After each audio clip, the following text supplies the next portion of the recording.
Okay, so welcome everybody, and thanks to the organizers for this invitation.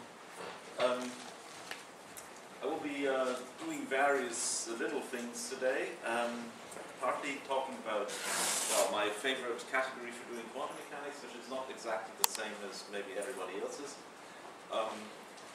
Going also to infinite systems and things like that. So I'm not being a computer scientist, I'm not bound to finite dimensions somehow. So you'll see some of these things. Okay, so first the basic approach that I would propose. Of course, as always, you want to have the connection between the mathematical side of the theory and the physics.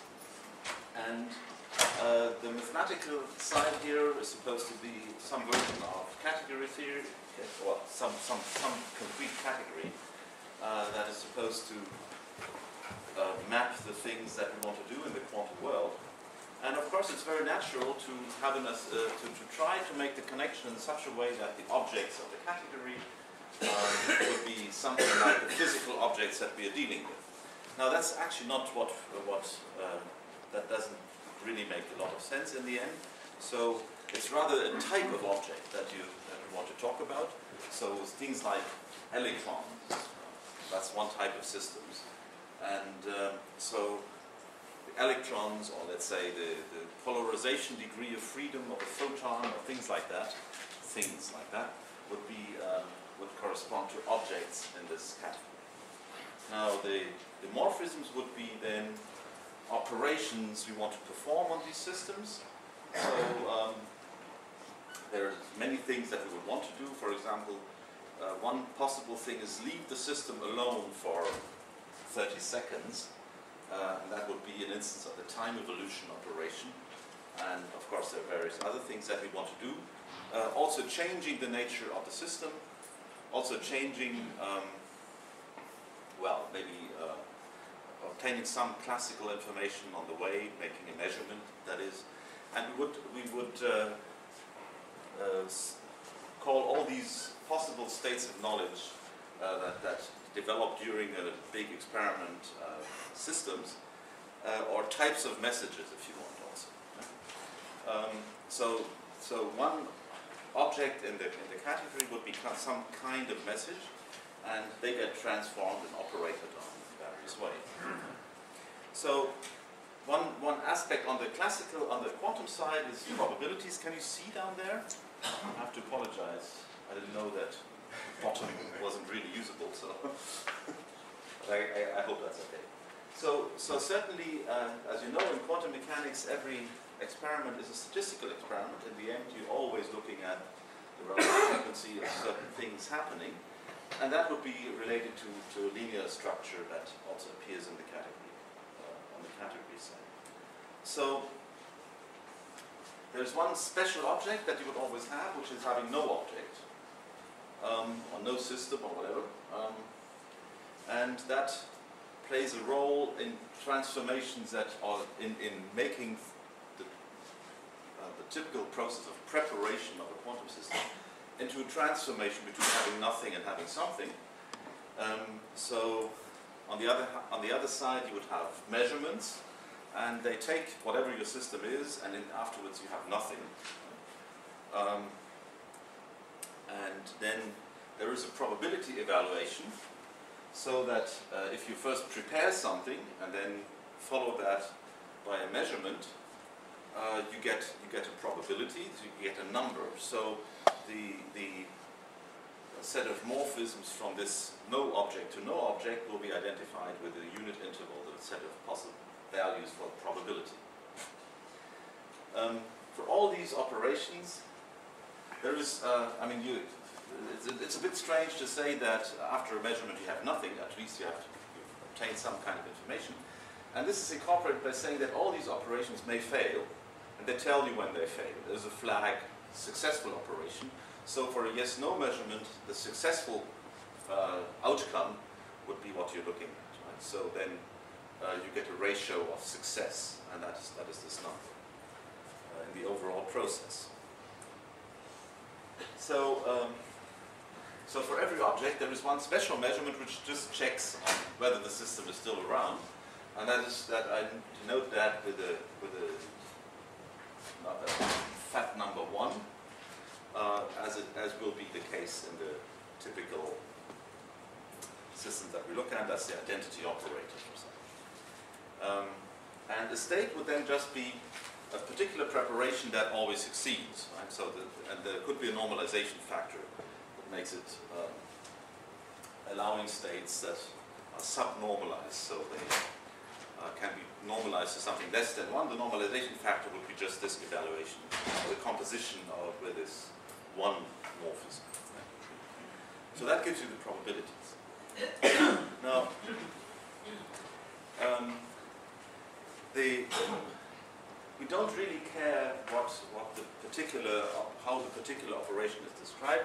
We are only interested in those aspects that actually have something to do with getting probabilities in the end. So we will actually identify operations that always give the same probabilities, whatever we do to them. So here is the equivalence relation. If there's some transformation between A-type systems and B-type systems, and for every preparation of an A-type system and a measurement after a subsequent measure after the transformation on the B-type system, if we always get the same probabilities, then we say these two operations, then we identify these two morphisms. So that's a typical operation also known from ordinary quantum mechanics, where a state is really equivalence class of preparation procedure, not a single one. So we just, that's the same kind of identification that we're doing here. So this means that these morphism sets can be embedded into vector spaces. And so one way to construct that vector space is to take all formal linear combinations of the morphisms that you're given somehow, and identify linear combination, or define linear combinations to be 0 that have 0 probability. I mean, there's a linearity on the side of the probabilities, so the numbers there. So if I first prepare something, then transform something, then measure something, then I always just get a number. And so this is an equation between numbers. And in the same sense, I can make this identification. And okay, so we can actually add and scalar multiply these morphisms. But of course, that usually doesn't have to be a morphism. And the composition operation automatically becomes bilinear with this kind of identification. Okay. Then we'll often look at the cone generated by the actual physical morphisms. Those are the positive elements in these vector spaces. So we naturally have ordered vector spaces, and multiplying. So this space morphisms from nothing to something. Those are the preparations. From something to nothing are the measurements. And just composition of morphism gives you the probability evaluation, which is then the canonical pairing between this preparation space and the measurement space. And you have all the mathematics that goes around this, like having weak topologies on either of the two spaces, by saying that something converges when all the probabilities converge with a fixed other element. You get usual trappings for ordered vector spaces like base norms or the unit norms and so on. But I'm not going to go into that too much. Okay, so here's one operation that is very common, and that is very important if you want to also handle like classical information being generated on the side. This is what I would call the OR operation. So one type of system or message would be that you can either have a message of type A or a message of type B. Right? And it's of course necessary to make sense of that operationally to know what you have. So there's a piece of classical information actually that tells you what kind of system you have, and conditional on that you may operate on the system. So so here's how you would express that in the that language, you actually have something like a byproduct. So there is an operation that tells you that, so from a finite collection of objects, you can make this direct sum object. And so the type of information that this describes is, well, first you're giving this value x, so you know in what component you are, and then you know what kind of, how to operate on that if you know how to operate on AX. Right? So there is this injection map that tells you that if you know that you have an X-type object, you can, this is a special instance of having one of those kinds, and of course you would then have that with certainty. And on the other hand, you can check what object you have, declare failure if you don't have an X, and otherwise you take the system. That's the projection operation. Right? And then from that interpretation, these equations would be kind of obvious, and you would postulate that, which means that on the linear level you have something like a byproduct. So I just gave the interpretation. Okay. So actually the category that we're starting on, which is the category of physical operations, so the arrows there would be something that you can do, not those linearly extended things. There you only have a coproduct and not this byproduct, because there is some missing information there. So this refers to the situation when you go from a single system to a direct sum of things. That is not automatically well defined, because you don't know with which probability you end up in which of the branches. Right? That's an operation that you could define, right? And that will later be automatically coming out using a tensor product. But at this level, there's insufficient information there, and that is one way this shows up is that this normalization condition is usually not satisfied. Right? So that you would if you can formally build this direct sum morphism in that situation as well, where you, for a product, but that might turn up to give you probabilities larger than 1, and that the reason for that is that somehow there is some missing information in this branching process that you haven't provided. But in the other direction it's okay, and also operating in parallel on different summons with the same labels is also an operation that we postulate on the morphisms themselves. Okay, so rather than having type A system or a type B system, you might have both. Right? And then it's also clear that your operations will be how to operate on something like that. You can do things in parallel. Right? And of course the notation for that would be a tensor product, and you would have a monoidal category, and you would from the interpretation it's clear that you would have distributivity in the usual way, and this no system thing acts as an identity for the tensor product. Then you could use this. You need this tensor product information to define forgetting of information, and but if you have that, you can easily show that all these morphism sets will be convex, things like that.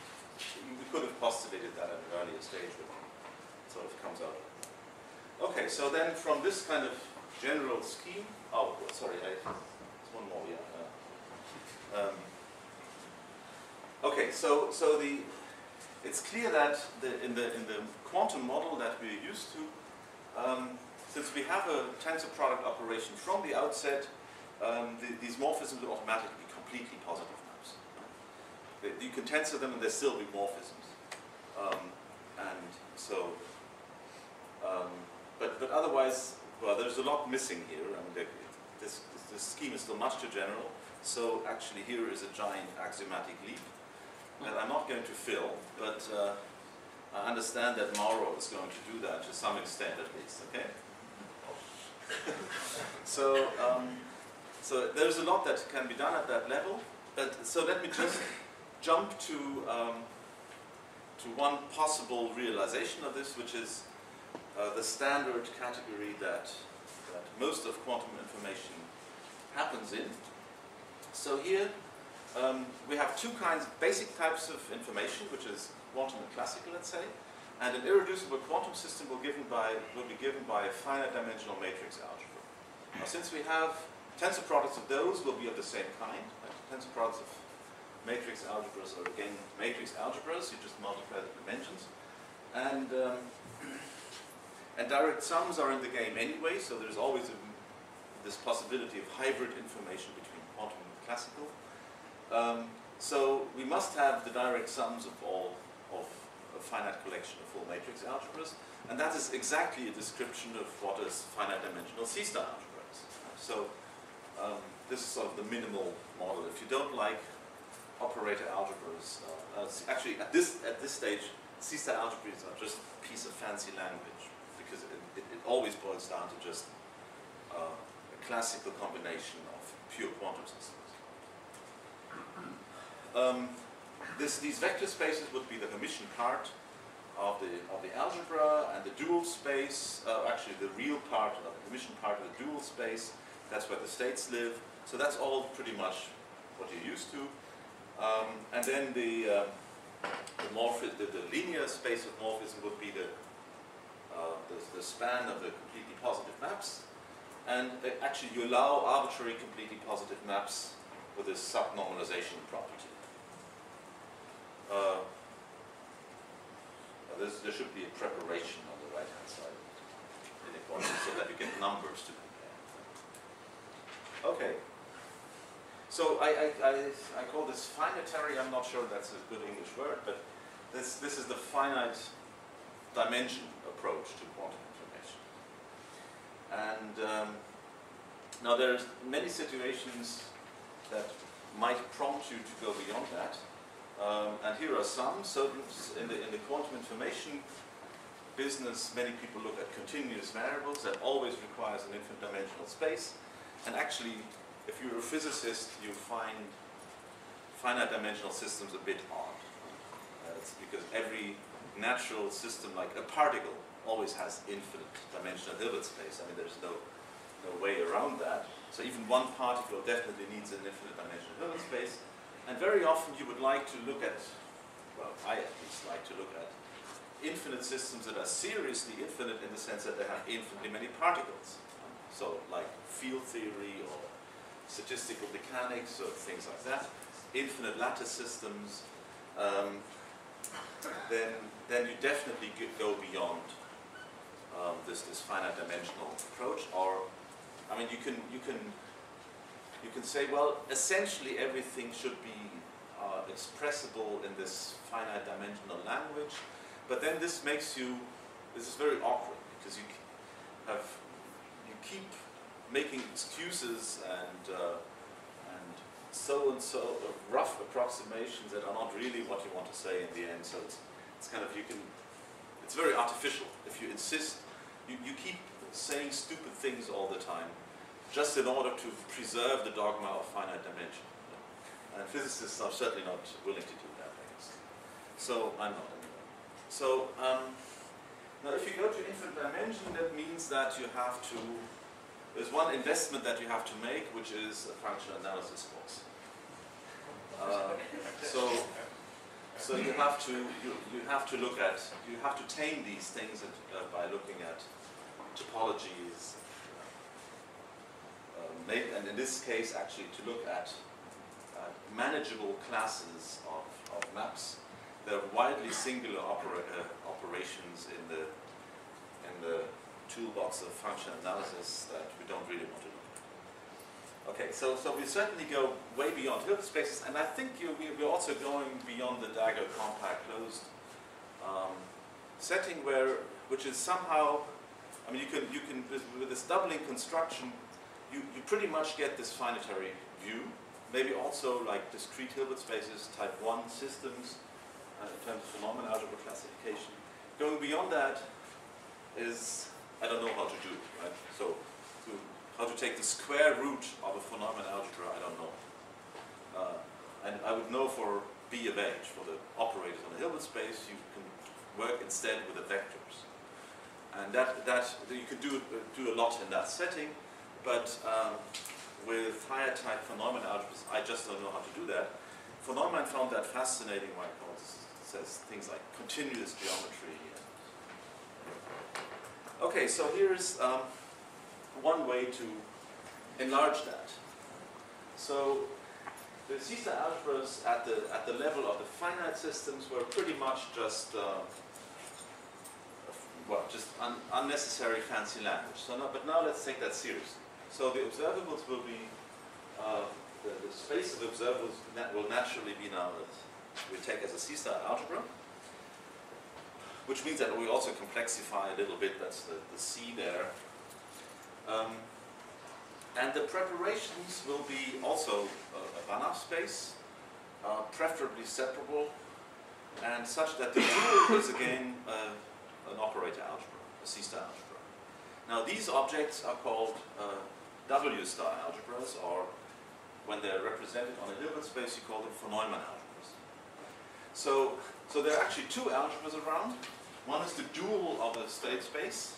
That's a von Neumann algebra, and there's a C-star subalgebra. Well, the C-star algebra, which will be a subalgebra of that thing, and it should be dense, weakly dense.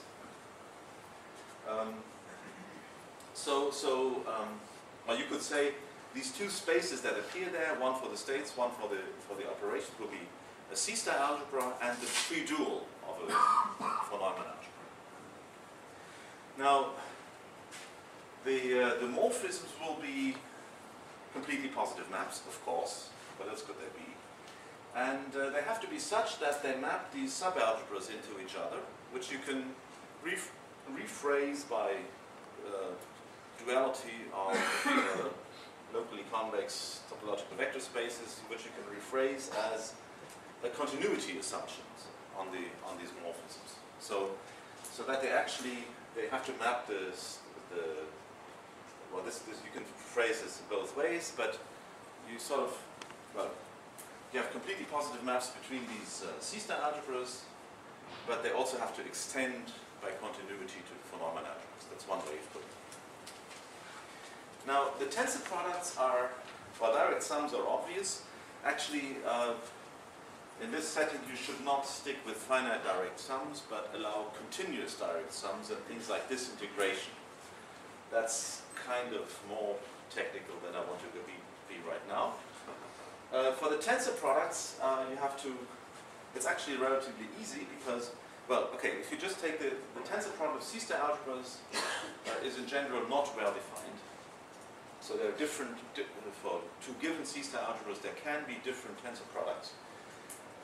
For the von Neumann algebras, that's much better, actually. So there is a canonical tensor product. So we take that, and then the embedded the product of the embedded C-star algebras, which means that we automatically go for the minimal, so-called minimal C-star tensor product. So actually, if you think of these objects as pairs of an algebra of nice observables and a set of nice states, then the tensor product is actually a unique operation. There's not much to choose here, really. Okay. So let's look at the classical case. In the classical case, of course, you have something like a phase space, and the objects there would be a topological space that give you on a sort of compact space, actually, and there would be a measure on that space with full support.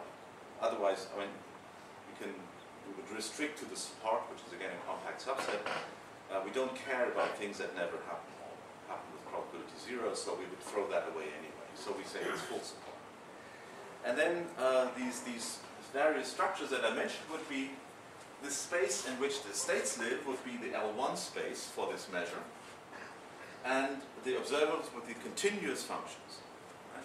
So actually, the state side always is related to measure theory, L1 spaces. The dual is L infinity. That's the big von Neumann algebra that contains the continuous functions. And the observable side would be related to topology, so just continuous functions. And the dual of that would be the measures, all Borel measures on that space X. And that contains singular measures like delta functions and so on. Sorry, yeah? Why is compactness important? Because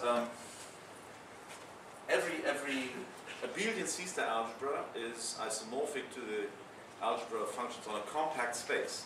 So if you take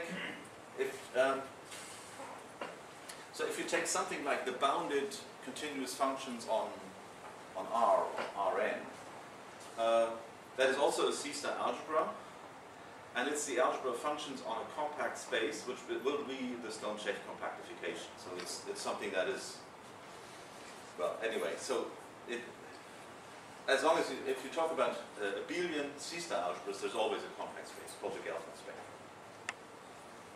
Okay, probability evaluation will go like that. So somehow when we only have this topological side, we get pretty wild combinations of measures. We choose a nice class by fixing a reference measure. And from the other point of view, well, okay. I guess so you have a nice class on both sides, and that the combined structure is something that you can work with very well. So I come to my second part, which is talking about subsystems and how to say how Alice and Bob are embedded into such a situation. Here's the first example that actually directly fits to this structure. Suppose Alice and Bob share infinitely many singlets, countably many or more. So that's the C-star algebraic view. So if you have to construct the observable algebra for such a system that has infinitely many copies, there's a canonical way of doing that. You can take the tensor product for every finite collection, and then there is an inductive limit construction that gives you the algebra for all of them. So actually in the classical case, this is exactly taking the compact topological space and taking its product with a product topology, and then by Tikhonov you again get a compact space. So this is the algebraic version of this product of compact spaces, and it works in the non-commutative case in exactly the same way. So then you have to choose something like the reference measure, and now I already said it should be infinitely many singlets. So you take this product of all these singlets as a reference state, then you do something called the Gns construction, and that gives you a Hilbert space. And in that Hilbert space you build operator von Neumann algebras enclosed in the weak topology on these spaces, and that gives you the von Neumann algebras. Now Alice and Bob will be embedded into that, but we know for every finite number of singlets, for every finite collection of subsystems, we know what the Alice algebra and the Bob algebra is. So that's assumed. And now we can go to the limit. Then these algebras become larger and larger, and if you take the von Neumann closure of that algebra in the way I described, you get what is called a type 2-1 factor in the sense of von Neumann. And of course, it's clear that the algebra of Alice will commute with the algebra of Bob. Nothing changes in that. That is still true in this limit. Right? So you have the situation that Alice and Bob are sort of built into this structure by specifying a von Neumann subalgebra. And well, okay. So these two subalgebras commute. That's all you can say at this level.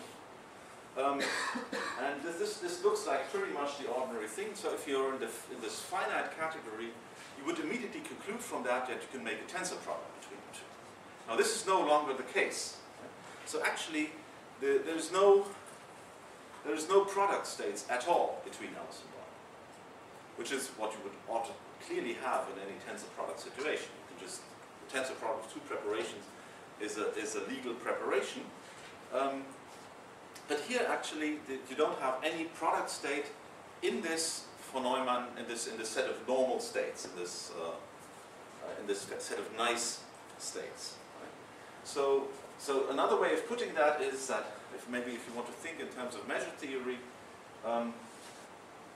there is no you can formally, of course, define these product states, but they will not live in that Hilbert space. They will be singular with respect to your reference measure, which came from taking infinitely many singles. So only finite deviations from that are contained in this so-called GNS Hilbert space. So, and a product state would be something like an infinite deviation from that. And that would be singular, that is, would live in a far-away Hilbert space relative to the one that we've just constructed. Right? Far away just meaning orthogonal, if you want. But, okay, so you can have these commuting subalgebras that are not tensor products, and this actually happens in physics in various places. For example, you can take quantum field theory. Now, in quantum field theory, to every space-time region you associate such an algebra, let's say von Neumann algebra. And so A of O would be the observables measurable in that space-time region O. And the Alice-Bob situation here would be one in which they live in space-like separated space-time regions. They've set up their lab very quickly, actually, destroyed afterwards, so it's a space-time bounded set. If there's no light signal that go from one set to the other, they're called space-like separated, and that means that that's one of the axioms of quantum field theory, that in that case these algebras commute. Now, I'm interested in this situation, and I will look at the particular case when these two space-time regions are tangent, so they're close to them. So there is, so that is, let's say you take two disjoint spatial regions that, however, touch, and then take the causal shadows of those. That is all the. Maybe I should draw a space-time diagram with a pen. So if this is time, and that is space, three-dimensional, then I have a three-dimensional set here for Alice, and one for Bob, and then we include all the. These are light cones. So, that is the situation that I'm talking about. They're still space-like separated, not by much of them.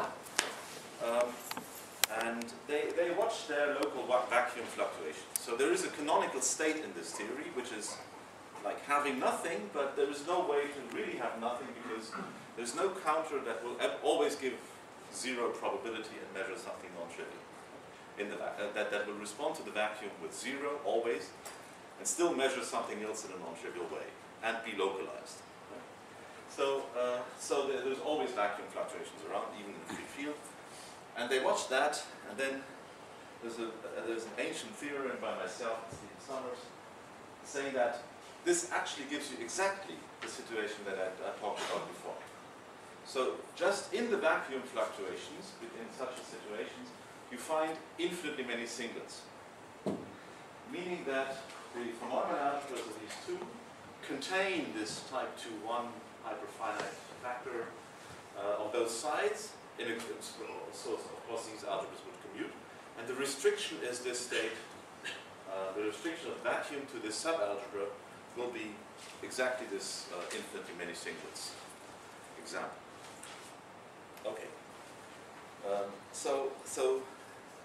Well, I hesitate to say that this is a piece of the real world, quantum field theory. It's a bit more realistic though than abstract qubits. Okay, so here's a more quantum information type scenario where this questions of how to identify Alice and Bob in a bigger system comes up, and that's device-independent cryptography. Of course, they will have devices, but they don't know so much about the devices in that sense. That's device-independent. I mean, the scenario here is that the adversary actually sells them their equipment, Alice and Bob. Right? So Alice and Bob get their devices from the adversary, meaning that the NSA would be in any box somehow, and And the adversary also distributes the basic quantum states that they work with. This will be an entangled state somehow, so they each get some quantum systems. And now comes a critical moment in this scenario. They lock their labs. So it's true that Eve distributes the devices, but one of the things that she's not allowed to do is mount a camera in Alice's lab watching the stream. So that clearly, if you allow that, mount a camera and have a signal to the outside, of course, right? If you allow that, there is no way to even talk about secrecy. Right? So, so you have to assume that somehow, even though the device is built by Alice, by Eve, and she can have some devious stuff set up there,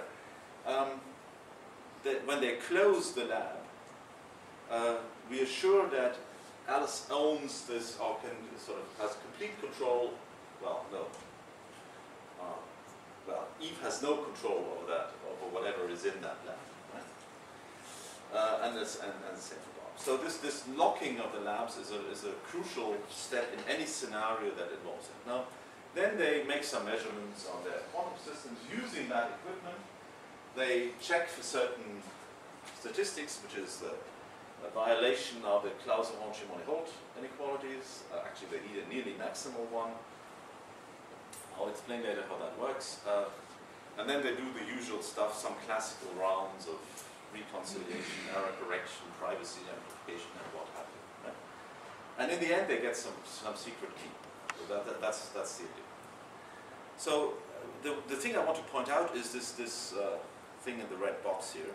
They need to lock their labs, and we have to say what controlling a subsystem means. Now, if you're axiomatically minded, having control of a subsystem means that you can make all kinds of measurements on them. There's some class of measurements that you can make.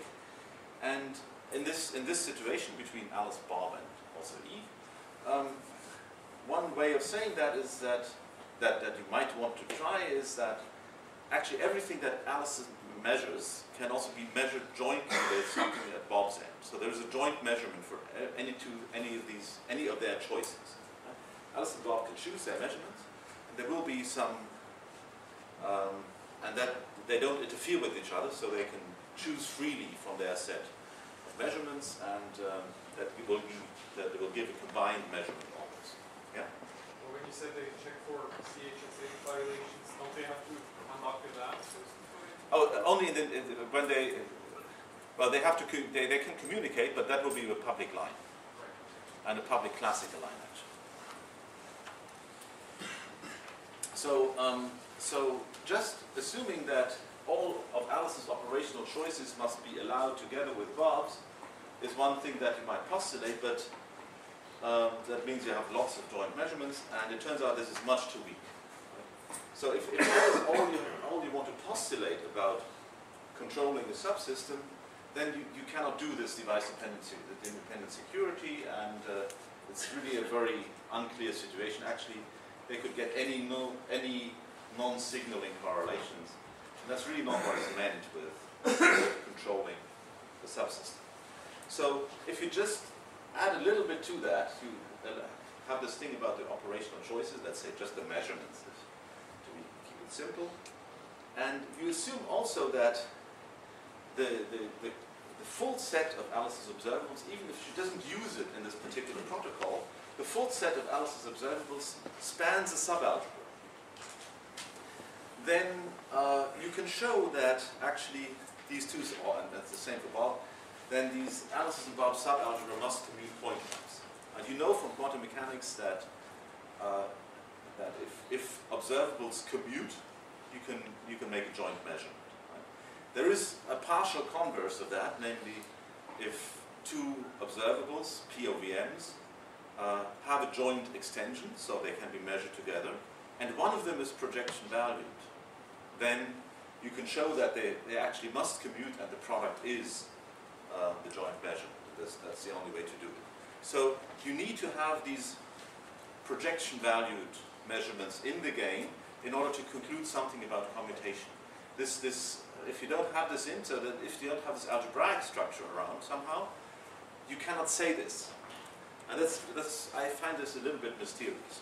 Why you would have to go to the algebraic structure, which is somewhat ill-interpreted. But if you have that, you're in business for also this device-independent security. So you have to make an assumption, not just your assumption of Alice controls her lab, means she owns a subalgebra. Or let's say a tensor factor in a big Hilbert space decomposition would be the same thing from this point of view. Okay, so the subsystems here would be subalgebras, and the kind of separation between Alice and Bob I had in this infinitely many singlet examples would be just fine for that. That would be good enough. And of course we can also have this other version. I started with categories and tensor products, and that gives you a much stronger view of what a subsystem is. Right? You would, in that context that I started with, you would of course say a subsystem is just a tensor factor. And so these two views are what I want to compare it with. So here's how device-independent cryptography works with. The lemma I did in this lemma I did in '88, not thinking about cryptography. Actually, we were doing this quantum field theory stuff. Right? So we just take this commuting algebra scenario, and we assume that we have a maximal violation of the CHSH inequalities. Then the content of the lemma is that then essentially, well, apart from things that happen with probability 0 in some sense, these operators that you use for the violation actually have to be the ones from the canonical singlet example. Right? So these span a two-dimensional matrix algebra, or generate a two-dimensional matrix algebra, and restrict to that the state is exactly the singlet state. So it's quite amazing that just from the value from this equation, which is, I mean, an arbitrary state has less than or equal to twice the square root of 2. This is called Sirisson's inequality. And from the case of equality in that inequality is extremely specific. There's only one way to do that. And okay, so the corollary of that is this device-independent security in the zero-error case. Namely, if they can check that they have this kind of correlation, the restriction to this 2-qubit subsystem, 1 qubit for Alice, 1 qubit for Bob, is a pure state, which means that it factorizes with respect to everything else, including Eve. Right? So if they only check these correlations, which they can do without looking inside their boxes they got from Eve, then they can still be sure that Eve cannot listen in. That's a kind of security that is totally impossible in the classical context. So this is actually, I think this is the most interesting type of quantum cryptography, although it's totally irrelevant from the practical point of view. Because the entrance ticket to this kind of cryptography is a loophole-free Bell experiment, right? And that we are still waiting for. I mean, it may happen in the near future, but it's we still don't have that. So from a practical point of view, forget it for the moment at least. But it's certainly conceptually the most interesting kind of cryptography quantum theory allows. Okay. So one thing that I've been interested in for some time is this extreme specificity. What is it? That's not an English word probably either. So the fact that this maximal violation happens in only this unique situation. From the proof, we use very strongly the algebraic structure of this expression. Right? Rewriting in terms of as a real part of some operator expression, something like that, and that looks very much tailored to this particular inequality, to the CHSH. I'm now not so sure anymore that something like that wouldn't happen for other inequalities. Similar correlation inequalities. Basic build is the same. You would have a finite set of observables at each end with finitely many outcomes, and you combine them, you make a linear combination of the probabilities somehow, and you ask for the largest value this expression can take in any quantum theory. So if you look at such correlation expressions, there's upper and lower bounds to this maximum, to the quantum maximum. You have a question? I mean, I wonder if it intuitively doesn't make sense that maximal violations should always occur in the first state, which therefore can't be entangled with anything else, right? Because it makes state. Yes, but we are not even fixing the observables. So you still have one more quantifier there. So it's the maximum over all these observables. Once those are fixed, it's clear that you're varying over the convex set of states, and the maximum will be attained at some pure state. But it's not clear that there's only a pure state, for example, and it's even less clear if you have allowed these, very different observables. You don't specify the observables. It's just the structure of the expression that is given, and you're not saying what the A's and B's are. That's part of the maximization. Okay, so the lower bounds are easy to get, right? You make examples. You build, you think of observables, and then you look at the maximal violation that you get for those varying of the states, something like that. Now for the upper bound, there is a program championed by Tony Assis from Barcelona, and where you can find upper bounds by a hierarchy of semi-definite programs. In some sense, you take the given observables, you invent all kinds of products of them, you invent probabilities and correlation functions for those, and check feasibility of a semi-definite program built with that. What this does asymptotically, asymptotically it's clear that if the examples that you make would typically be tensor product examples, right? So you're approaching it from below, and you asymptotically would get the best bounds for tensor product separation time. Now, what this hierarchy does for you is, if you take it to its logical conclusion, infinity, right? If you take the full hierarchy, then you are characterizing exactly states in this commuting algebra scenario. So you're building arbitrary commuting algebras in which these correlations are realized, and the semi-definite program check, what is actually checked is the positivity of the GNS representation, right? And the only thing that you put in is a commutation. There is no way you can put in the tensor product structure at this level. So actually there might be a gap between these two. And the question whether or not there is a gap was posted by Boris Cirason on our problem page. It's the last one there actually at the moment. Should be more, but we have lazy editing really. Well, this problem is really open. Cirason conjectured that it might be related to this von Neumann algebra classification. So, if you have type 1 algebras only, if these two commuting algebras are type 1, which means that they're isomorphic to bounded operators on a Hilbert space, or another way to put it, you have minimal projections in them, right? Which correspond to rays in a Hilbert space. Then if you have that, you automatically are in this tensor product system. Right? Commuting algebras then are separated as a tensor product. Now type 2 this is von Neumann's classification actually.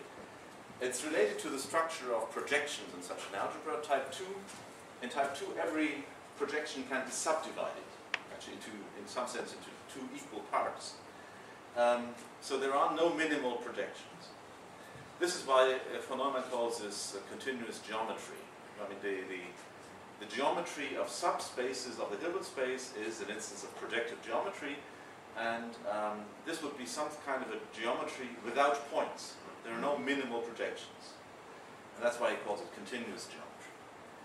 Type 3 algebras are a bit wilder than that. Well, okay, you can say that there is, in each of these, if you have a basic building block called a factor, then here there is a trace functional which takes integer values here. It takes continuous values here. And here it takes only two values, namely 0 and infinity.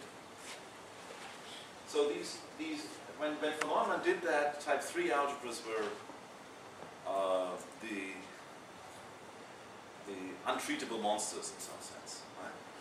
Now, one of the things that turn up in quantum field theory is that all the local algebras are type 3. Actually, they're type 3-1, and I don't want to bore you with the details of this classification. Right? So type 3 is actually quite ordinary. And so Tsereson says that this possibility of having commuting subalgebras which cannot be represented as a tensor clearly must be related to this gap. And a modest contribution that we did the other day together with a PhD student of mine, Volker Scholz, is to say, no, actually, this is not the crucial point. Well, it's part of the story, but it's not really the crucial point, because in the examples that I gave you, both this infinitely many singlets case and the quantum field theory case, there is no gap. With algebras like that, you cannot. I mean, you can show that the maximal violation that you can get for any correlation inequality is the same as you can get in the tensor product scenario. The reason being that there is a strong sense of finite approximation in these algebras. So the terminology here is that in the C-star case, C-star algebras, which are nice from the point of view of finite dimensional approximation, are called nuclear. They have the property, actually can be defined by the property, that for them the minimal and the maximal tensor product always coincides. But basically, the good definition is nice approximation by finite dimensional things. And the same is there on the von Neumann algebra level. There is called hyperfiniteness, or the property of injectivity. They're equivalent, although that's a non-trivial theorem that these two things are equivalent. And the algebras in quantum field theory, due to an axiom that bounds the number of local degrees of freedom at finite energy, will always be hyperfinite. So actually this is, people have thought of that and made an axiom out of this finiteness in some sense, about the possibility of finite approximation. And for the case of infinitely many singlets, I actually described this finite dimensional approximation to you. So this will be a hyperfinite algebra always. Actually, the hyperfinite 2-1 factor is a unique object that's defined up to von Neumann algebra isomorphism. Okay, so the gap, if there is one, is related to a breakdown of this finite approximability. Okay, here's my conclusions, and there's some things I didn't talk about. For example, if you build axiomatically a category with tensor products and you put two electrons together, how do you take account of the Fermi symmetry, the permutation symmetry? That's something that has been puzzling me also. But the quantum field theorists have a way out. They say there's a local region, and those observables commute with each other. They get the Fermi statistics out of that, actually. And also this would be, in some sense, an answer why you would be confident what it means to close a lab. Well, this is a space-time region. And quantum field theory tells you there should be an algebra associated with that. They don't have a good axiomatic reason for postulating algebras either, but anyway, there are two things that are connected. Okay, anyway. The first, I think everybody in the room agrees with. Thank you very much for your attention.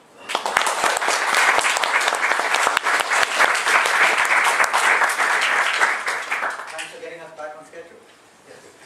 As you go to infinitely many degrees of freedom, and therefore potentially to larger quantum systems, are there any new tests that emerge as to whether your linear quantum mechanics is breaking down for larger systems?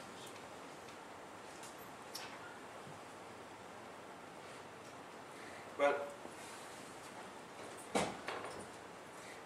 the larger systems are, I mean, one thing that you can do nicely with small system is really measure all observables. And I think we will agree very quickly that this is not a good option for large systems. Even in the I mean, when Reinhard Werner takes his 8-qubit states and they do a complete tomography, that's a mess. Right? Well, you don't want to do that. He couldn't do it for larger because Right, he didn't because- have an entanglement witness that he could Okay, determine so- with a small number of measurements. Okay, so complete tomography is out. There will be entanglement witnesses also for large systems, but we should expect that they become more tricky. Yeah. And in the end, we believe in statistical mechanics. Right? So if you really go to the infinite limit, then for certain observables, we're not going to see any quantum effects anymore. But here, I mean, these are, I gave you examples of, I mean, there was a witness here, right? So the quantum field theory system is one with infinitely many degrees of freedom. I gave a witness, we can write down these operators, and the vacuum is entangled, yes. So, in that sense, there are tests, right? Okay. Do you think it's a coincidence that the CCR algebra also is a type 2-1 factor of the kind, or do you see any possible relations? The CCR is has a trace, yes, but well, usually you don't take that completion order. So the CCR, you mean the algebra of canonical commutation Yes. relations with, let's say, finitely many or infinitely many degrees of freedom. Infinitely. Okay, you have a trace on that. The trace function is singular, however. It's discontinuous, and this is precisely not the kind of state that you take in field theory. This would be the infinite temperature state. I was asking, do you see any relation between this and the type 2-1 associated with Alice and Paul? Or is it just a mere coincidence that they're both type 2-1 factors? Yeah, well, there is only one type 2-1 factor or something. Exactly. Right? Yeah. So if you have, okay, so another interesting state is the original EPR state. The original EPR state is a continuous variable state, and the delta function that they write is nonsense. What they say about it is completely correct, however, and this is why the Bohm spin example is so much better, because you don't have to make, I mean, implicitly invoke some non-mathematics there. Right? So it's all explicit. That's very important. But what they say is that you can have a state which is sharp for let's say the difference of positions and the sum of the momentum, because these two things commute. So they can be both simultaneously sharp, but these things have continuous spectrum. So you can build a singular state that does that, and you can define that on a CCR algebra, and it will have the property that restricted to Alice, you will get a trace. So it will be a maximally entangled state in the sense that it will be a pure state on the CCR algebra of the combined system, which restricts to a trace on the subalgebras, which you cannot have with B of H actually. So there is no Hahn-Banach extension that retains that kind of property for the full set of operators. So for this particular example, I think there is a close connection. Is there a similar category with the Dirac operators for the objects? Sorry, Dirac operators? I didn't. Dirac operators. Dirac. I'm not sure I see the connection. Right? Why? I'm just thinking spectral triplets as objects. Just extending the structure to. Maybe we talk about that later. I'm not sure I get your context. Yeah, you made the remark about the Dagger compact categories and the doubling construction. Yes. Last year I proved that you don't need compactness for that, so you can actually do this for infinite dimensional Hilbert spaces too. Yeah, but infinite dimension. This is these type 2 phenomena are way worse than infinite sure. dimensional Hilbert spaces. Yeah, sure, I agree with that. So, but then there is something Jamie keeps on telling me that in algebraic quantum field theory, there is a category which comes up and which has particles as systems and particle interactions as morphisms, and which turns out to be compact closed. I don't really understand how this happens, but am I right? Yes. You're referring to Toplicher-Roberts theory. Yes, but Yeah. but for that you have to Okay. throw away momentum and all these sort of non-continuous aspects of the gauge group. So actually, you do have there is a very category-laden part of the quantum field theory there, where you think of local operations that might take you from one charge sector to another, right? And then yes, they reconstruct the gauge group from that. It's an interesting. Then more an historical question, like von Neumann wrote about type 2-1 factors that he wanted them because of having an appropriate notion of trace operation. I remember, like I read this in a paper by Miklos Reddy. So in our program we also have an abstract notion of trace which is due to Johannes invariantly. So I don't know to which extent that anybody has ever thought about connecting this trace which von Neumann was after and why he sort of was like type 2-1 factor so much, and what you would call the abstract allegorical version of trace. It's more like a question which I'm sort of throwing in here. So actually, in the von Neumann algebra theory, the trace is very closely connected to the notion of equivalence of projections. And this is just a very convenient way to see the structure of possible projections, or the equivalence classes of projections, actually. And maybe thinking of that equivalence class would be more interesting than they're actually thinking about traces. Let's like to make one remark. About 10 years ago, Abramsky, Blutenite invented a kind of non-category, not exactly a category, called a nuclear ideal system, which generalizes the notion of nuclearity. Okay. In this sense, Yes, that's exactly. kind of nuclear. Yes, Okay. might be relevant for these. Oh yeah, sure. I'd like to know. Anyway, I'd like to know it. there's no more questions. It's time to speak.